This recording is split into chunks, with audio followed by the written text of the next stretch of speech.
বানরকে বলা হলো, তুমি শুধু গাছের এ ডাল থেকে ও ডালে ঝুল খাবে এবং নানান রকম ফন্দি ফিকির করে মানুষকে আনন্দ দিবে।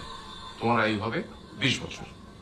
মানুষ বলল, আমি 20 বছর বাঁচতে চাই না, আমাকে 10 বছর দেওয়া হবে। সেটাই মঞ্জুর করা হলো। এবার এলো পুরুষ মানুষের পালা। তাকে বলা হলো যে তুমি হলে প্রাণীগুলোর মধ্যে সবচেয়ে বিচক্ষণ এবং বুদ্ধিমান, সেই জন্য তোমাকে প্রাণীদের শিরোমণি করা হলো এবং তোমার আয়ু হবে 20 বছর।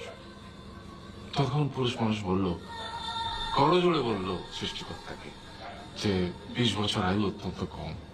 হে প্রভু, আমাকে ওই গাধার সে যে 30 বছর আয়ু চায়নি সেটা আমাকে দেয়া হোক।